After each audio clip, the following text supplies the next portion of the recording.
शोला बनी जवानी की आग। गीता की शादी शिवराज पाल से हो जरूर गई थी, लेकिन वह उसकी जवानी की आग को बुझा नहीं पाता था। जब यह आग शोला बनकर भड़की तो उस दिन तारीख थी 10 मई 2021। सुबह के 8 बज रहे थे। जालौन जिले के थाना रामपुरा प्रभारी इंस्पेक्टर जेट.पी. पाल थाने में ही मौजूद थे। उसी समय एक युवक ने थाने में प्रवेश किया। उसके बाल बिखरे थे और चेहरा तमतमाया हुआ था। हाथ भी खून से सने थे। उसे उस हालत में देखकर जेट.पी. पाल ने पूछा, कहां से आए हो और तुम्हारे हाथ में यह खून कैसा साहब? मैं रामपुरा कस्बा के सुभाष नगर में रहता हूं। मेरा नाम शिवराज पाल है। मैंने अपनी पत्नी गीता का कत्ल कर दिया है। उसकी लाश घर में पड़ी है। मैं अपना गुनाह कबूल करने थाने आया हूं। आप मुझे गिरफ्तार कर लें। कत्ल का नाम सुनते ही थाना प्रभारी चौंक पड़े। उन्होंने तत्काल उसे कस्टडी में ले लिया। फिर उससे पूछा, तुमने अपनी पत्नी का कत्ल क्यों किया साहब? वह बदचलन थी। हवस का भूत उस पर सवार रहता था। उसने घर की इज्जत को दांव पर लगा दिया था। बीती शाम मैं पड़ोस के गांव में गया था। वहां रिश्तेदार के घर शादी थी। सुबह 4 बजे घर आया तो घर का दरवाजा अंदर से बंद था। कुंडी खटखटाई और आवाज लगाई, लेकिन पत्नी ने दरवाजा नहीं खोला। बार बार कुंडी खटखटाने पर भी जब उसने दरवाजा नहीं खोला तो मुझे उस पर शक हुआ। आधे घंटे बाद उसने दरवाजा खोला तो उसके चेहरे की रंगत उड़ी हुई थी। उसके बाल बिखरे थे। मैं समझ गया कि यार के साथ रंगरलियां मना रही थी। मैंने उससे सवाल जवाब किया तो वह मुझसे ही भिड़ गई। तब गुस्से में मैंने उसे छापड़ से काट डाला। चूंकि मामला जवान महिला की हत्या का था, अतः थाना प्रभारी जे.पी. पाल ने कत्ल की सूचना पुलिस अधिकारियों को दी। उसके बाद कातिल शिवराज पाल को साथ लेकर उसके सुभाष नगर स्थित घर पहुंचे। उस समय वहां भीड़ जुटी थी। घर के बाहर निर्माणाधीन मकान में मृतका गीता की लाश पड़ी थी। उसका कत्ल बड़ी बेरहमी से किया गया था। गर्दन, पेट व पीठ पर 3 जख्म थे, जिससे खून रिस रहा था। मृतका की उम्र 33 साल के आसपास थी और उसका शरीर स्वस्थ था। शव के पास ही खून सना छापड़ पड़ा था, जिससे गीता की हत्या की गई थी। पुलिस ने आला कत्ल छापड़ सुरक्षित कर लिया। Inspector J P. पाल घटनास्थल का निरीक्षण कर ही रहे थे कि सूचना पाकर जालौन के एसपी यशवीर सिंह, एएसपी राकेश सिंह तथा डीएसपी विजय आनंद आ गए। पुलिस अधिकारियों ने घटनास्थल का बारीकी से निरीक्षण किया तथा कातिल शिवराज से पूछताछ की। इसके अलावा पड़ोसियों तथा घर के अन्य लोगों से भी जानकारी ली। निरीक्षण तथा पूछताछ के बाद पुलिस अधिकारियों ने थाना प्रभारी जे.पी. पाल को आदेश दिया कि वह शव का पंचनामा भरकर तत्काल पोस्टमार्टम भेजे तथा कातिल के खिलाफ मुकदमा दर्ज कर जेल भेजे। आदेश पाते ही थाना प्रभारी ने मृतका गीता के शव का पंचनामा भरा। खून आलूदा मिट्टी का नमूना रासायनिक परीक्षण हेतु सुरक्षित किया और फिर शव को पोस्टमार्टम हेतु जालौन के जिला अस्पताल भिजवा दिया। चूंकि पत्नी के कातिल शिवराज पाल ने हत्या का जुर्म कबूल कर लिया था और आला कत्ल छापड़ भी बरामद हो गया था, अतः थाना प्रभारी जे.पी. पाल ने स्वयं वादी बनकर भादंबी की धारा 302 के तहत शिवराज पाल के खिलाफ रिपोर्ट दर्ज कर ली तथा उसे न्याय सम्मत गिरफ्तार कर लिया। पुलिस जांच में पति द्वारा बदचलन पत्नी की हत्या करने की सनसनीखेज घटना प्रकाश में आई। उत्तर प्रदेश के जनपद जालौन के कालपी कस्बा निवासी राजेश पाल की सबसे छोटी बेटी थी गीता। गीता से बड़ी 2 बहनें थीं। उनका ब्याह हो चुका था। गीता अपनी दोनों बहनों से ज्यादा खूबसूरत थी। युवावस्था में कदम रखते ही उसकी सुंदरता में गजब का निखार आ गया था। यौवन के बोझ से लदी जब वह घर से गुजरती तो युवक उसकी अदाओं पर मर मिट जाते थे। 18 बसंत पार करने के बाद राजेश पाल ने गीता की शादी जालौन जिले के कस्बा रामपुरा के मोहल्ला सुभाष नगर निवासी सूरज पाल के बेटे शिवराज पाल के साथ कर दी। शिवराज पाल औसत कदकाठी का सामान्य युवक था। शिवराज भी पिता के साथ खेतीबाड़ी करता था।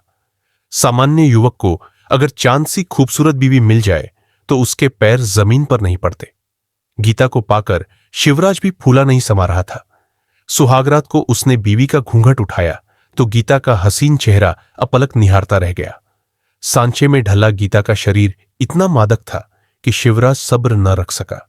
वह बीवी के नाजुक अंगों को इस तरह चूमने लगा जैसे अंधे के हाथ पटेर लग गई हो। फिर वह बिना बीवी की भावनाओं को जगाए उसके शबाब के सागर में उतर गया। जल्दबाजी का परिणाम यह हुआ कि गीता को अभी कामना के झोंकों ने छुआ ही था कि शिवराज के यौवन के पेड़ से झरझराकर पत्ते गिर गए।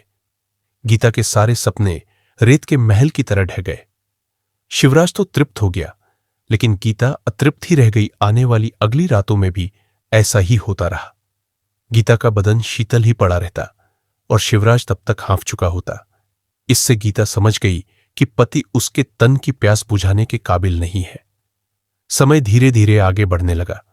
शिवराज की बाहों में गीता खुद को आधा अधूरा ही पाती थी। इसी तरह दिन बीतने लगे। इस बीच एक के बाद एक गीता ने 2 बेटों अनुज और वरुण को जन्म दिया। बच्चों के जन्म के बाद घर का खर्च बढ़ा तो शिवराज को उनके पालन पोषण की चिंता सताने लगी। वह कस्बे में रहकर वह खेतीबाड़ी करता था। उसकी आमदनी बहुत कम थी। खेती किसानी के बलबूते वह मनचाही जिंदगी नहीं जी सकता था। वह चाहता था कि कस्बे के अन्य युवकों की तरह वह भी शहर जाकर पैसा कमाए। शिवराज पाल का एक रिश्तेदार राजू दिल्ली स्थित मदर डेयरी में काम करता था। एक बार राजू जब घर आया तो शिवराज ने उससे अपनी नौकरी लगवाने की बात कही। राजू अपने साथ उसे ले गया और मदर डेयरी में मजदूर के तौर पर उसकी नौकरी लगवा दी। शिवराज 10,000 रुपए महीने में कमा लेता था। अपना खर्चा निकालकर 5,000 रुपए हर महीने बचा लेता था। यह पैसा वह गीता के हाथ पर रख देता था। इन पैसों से गीता बच्चों की पढ़ाई तथा घर का खर्च चलाती थी। गीता भी अब खुश थी, लेकिन उसे यह आधी अधूरी खुशी महीने 2 महीने में सिर्फ 2-3 दिन ही मिलती थी। शिवराज महीने 2 महीने में 2-3 दिन के लिए ही घर आता था। वे 2-3 रातें ही गीता को पति की बाहों में मचलने को मिलती थी। उन रातों में भी शिवराज ठीक से उसके शरीर को शीतल नहीं कर पाता था। एक तो पति से मिलने वाला आधा अधूरा सुख, दूसरा लंबी जुदाई। गीता का मन बहकने लगा। वह अपनी देह की ख्वाहिशें पूरी करना चाहती थी। उसने इस बारे में गहराई से विचार किया तो यह निर्णय लिया कि उसे अपनी कामनाओं का साथी किसी ऐसे युवक को बनाना चाहिए जो एक तो उम्र में उससे छोटा हो, दूसरा उनके रिश्ते पर कोई शक न कर सके। गीता ने इधर उधर नजर दौड़ाई तो अजय उसकी नजरों में चढ़ गया। अजय शिवराज का चचेरा भाई था, पड़ोस में ही रहता था। वह अविवाहित होने के साथ शरीर से हृष्टपुष्ट था। अजय गीता का बहुत सम्मान करता था और उसका कोई भी काम बिन कहे ही कर देता था। शिवराज के घर उसका बेधड़क आना जाना था। 25 वर्षीय अजय दूध का व्यवसाय करता था। वह दूध डेयरी पर बैठता था और दूध की खरीद फरोख्त करता था। इस व्यवसाय से उसे अच्छी कमाई थी। वह बनसंवर कर रहता था और खूब खर्च करता था।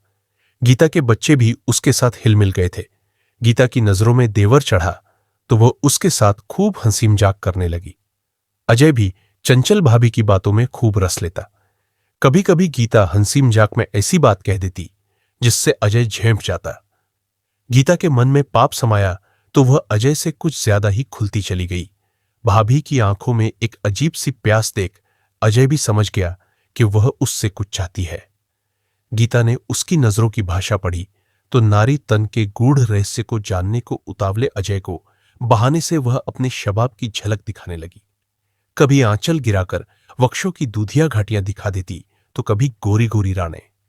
जवानी का पहला फल छकने को उत्साहित अजय भाभी के शबाब की झलक देखता तो उसकी आंखें सुलग उठती। गीता यही तो चाहती थी कि देवर की देह में आग भड़के। जब गीता को लगा कि देवर भाभी की वासना का चूल्हा फूंकने को तैयार है तो उसने एक प्लान बनाया। एक दोपहर जब बच्चे बुआ के घर गए थे और वह घर में अकेली थी तो उसने अजय को फोन करके घर बुलाया। अजय भाभी के घर पहुंचा तो पाया वह चादर ओढ़े बेड पर लेटी है। अजय के अंदर आते ही गीता ने कहा, अजय दरवाजा अंदर से बंद कर दो। अजय ने दरवाजा बंद किया और धड़कते दिल से भाभी के बगल में बैठ गया।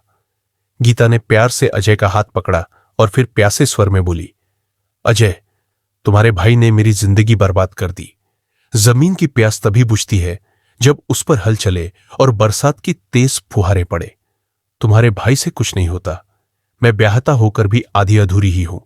वह आग तो लगा देते हैं लेकिन बुझा नहीं पाते। इसलिए तुम्हारी मदद मांग रही हूं, अजय हतप्रभ था। भाभी इस अंदाज में पेश आएगी, उसे उम्मीद न थी वह कुछ सोच पाता। उसके पहले ही गीता फुसफुसाई, देखो तो मेरे पास क्या नहीं है, लेकिन तुम्हारे भैया कभी भी मेरी प्यास नहीं बुझा सके। बताओ मैं कहां जाऊं? घर की बात घर में ही रहेगी, इसलिए अपना दर्द तुम्हें सुना रही हूं। कहने के साथ गीता अजय से लिपट गई। जवानी के पायदान पर कदम रख चुके अजय के लिए तो यह सुनहरा मौका था। वह उस वक्त कुछ भी सोचने की स्थिति में नहीं था। एक प्यासी जवान देह उससे लिपटी हुई थी और कामनाओं की भीख मांग रही थी। उससे भी रहा नहीं गया। अजय ने भी उसे बाहों में भर लिया। फिर तो कमरे में सीतकार की आवाजें गूंजने लगी और पूर्ण तृप्ति के बाद ही दोनों एक दूसरे से अलग हुए। उस रोज के बाद देवर भाभी पाप की राह पर चलने लगे। गीता खेली खाई थी तो अजय नौजवान। बिस्तर पर वह उसे जैसे नचाती थी वह वैसा ही नाचता था। लगभग 2 साल तक दोनों का वासना का खेल बिना बाधा के चलते रहा। कहते हैं पाप ज्यादा दिन छिपता नहीं है। गीता और अजय के साथ भी ऐसा ही हुआ। गीता को दिन में अजय का साथ पाने का मौका कम मिलता था, अतः वह रात को उसे घर बुला लेती थी। एक रोज जेठानी सरला ने रात में अपनी छत से गीता और अजय को आपत्तिजनक स्थिति में देख लिया। उसने यह बात अपने पति मनोज तथा घर की अन्य महिलाओं को बताई। औरतों में कानाफूसी हुई तो कलयुगी भाभी की पाप लीला की चर्चा पूरे मोहल्ले में होने लगी। शिवराजपाल को जब बीवी की बेहयाई पता चली तो उसने गीता से जवाब तलब किया। उसने त्रिया चरित्र का सहारा लिया। जिनके पति परदेश में होते हैं उनकी पत्नियों को इसी तरह बदनाम किया जाता है। अजय घर आता जाता है, हमारा छोटा मोटा काम कर देता है, मुझसे हंस बोल लेता है। बस चलने वालों के दिल पर सांप लौट गया और तुम्हारे कान भर दिए। वह मेरा रिश्ते में देवर है, क्या मुझे रिश्तों की समझ नहीं है? शिवराज के पास कोई ठोस प्रमाण नहीं था। उसे बीवी की बात सुनकर चुप रह जाना पड़ा। लेकिन शक ऐसी चीज है जो एक बार पैदा हो गई तो फिर मन को मत्ती रहती है। शिवराज ने भी बीवी और चचेरे भाई के रिश्ते की असलियत जानने की ठान ली। वह बीवी पर निगरानी रखने लगा। वह दोनों को रंगे हाथ पकड़ना चाहता था, इसलिए जल्दी जल्दी घर आने लगा। घर आने की सूचना वह बीवी को नहीं देता था। एक रोज शिवराजपाल ने गीता और अजय को अमर्यादित स्थिति में पकड़ लिया। शिवराज ने दोनों की खूब पिटाई की और उन्हें धमकी दी कि भविष्य में यदि दोनों ने यह दोहराया तो वह दोनों को छापड़ से काट देगा।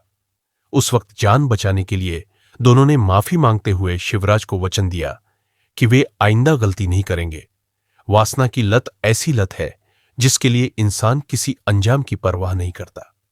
शिवराजपाल की इस धमकी का न तो गीता पर असर पड़ा और न ही अजय पर। हां, इतना जरूर हुआ कि अब दोनों मिलन में सावधानी बरतने लगे।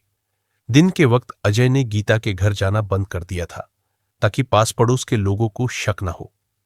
रात में जब सब सो जाते तब गीता अजय के मोबाइल पर मिस्ड कॉल दे देती, जो इस बात का संकेत होता कि आज की रात मस्ती का मौका मिस नहीं करना है।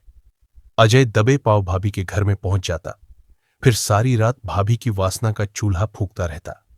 इसी बीच गीता के जेठ मनोज को भी उसकी बदचलनी की जानकारी हो गई। उसने अजय के पिता को समझाया कि वह बेटे पर नजर रखे। अपने छोटे भाई शिवराज से भी कहा कि अगर बीवी को सुधारना है तो वह नौकरी छोड़कर घर आ जाए या गीता को अपने साथ दिल्ली ले जाए। आग और फूस साथ रहेंगे तो अनिति की आग लगेगी ही। लेकिन शिवराज की मजबूरी यह थी कि न वह नौकरी छोड़ सकता था न बीवी को साथ ले जा सकता था।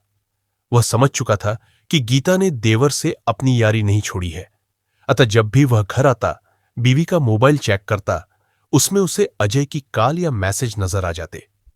गुस्से में आकर एक रोज शिवराज ने बीवी का मोबाइल ही तोड़कर फेंक दिया। फिर उसे साफ शब्दों में चेतावनी भी दे डाली, सुधर जा वरना अंजाम अच्छा ना होगा।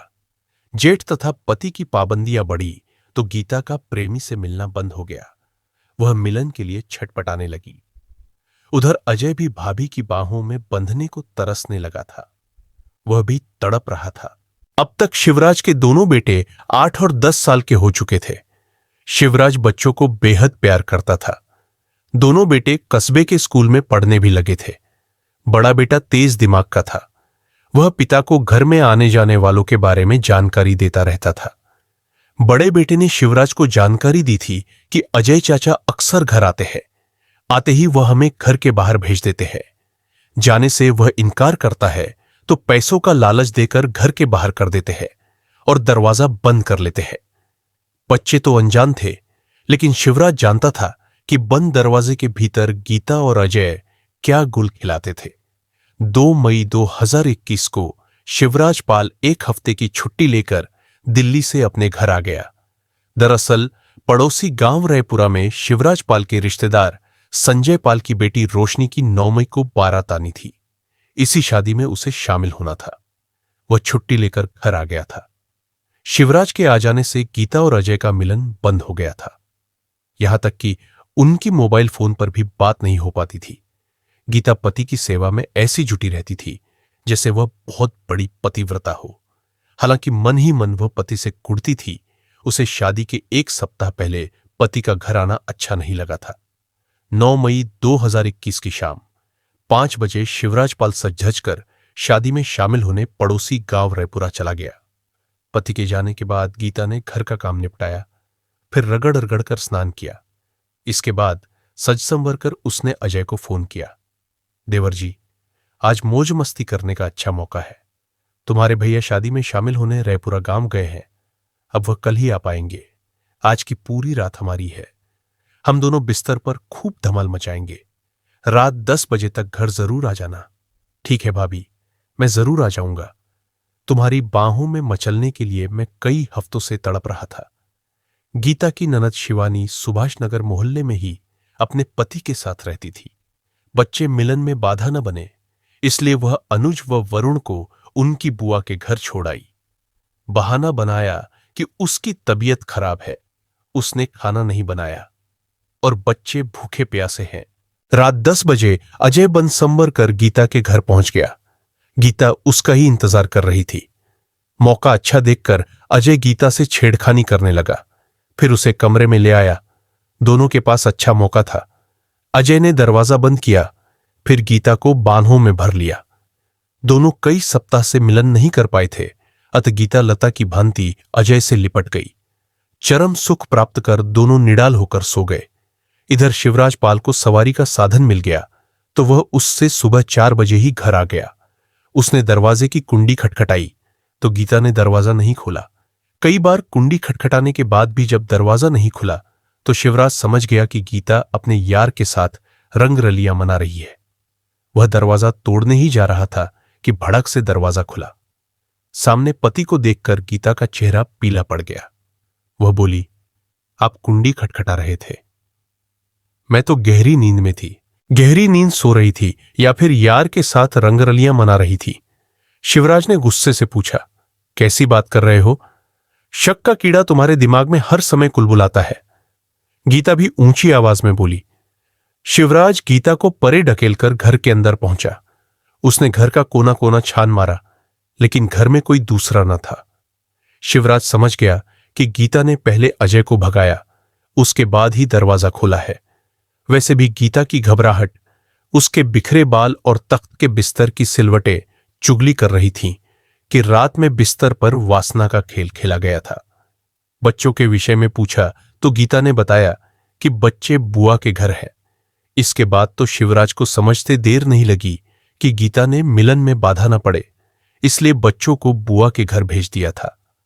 शिवराज गीता से सच्चाई कबूलवाना चाहता था, लेकिन गीता सच्चाई पर पर्दा डाल रही थी। इसी बात को लेकर दोनों में झगड़ा होने लगा। झगड़े के दौरान गीता ने शिवराज से ऐसी बात कह दी जिसे वह बर्दाश्त न कर सका।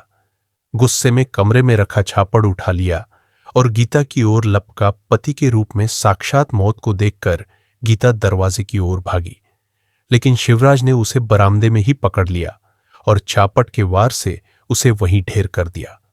कुछ देर तक शिवराज बीवी के शव के पास ही बैठा रहा। फिर वह थाना रामपुरा पहुंचा और थाना प्रभारी जेडपी पाल के सामने आत्मसमर्पण कर दिया। पुलिस जब घटनास्थल पर पहुंची तब मोहल्ले के लोग वहां जुटे थे। 11 मई 2021 को पुलिस ने शिवराज पाल को जालौन कोर्ट में पेश किया, जहां से उसे जिला जेल भेज दिया गया। मां की मौत और पिता के जेल जाने से उसके दोनों बच्चे गुमसुम हैं।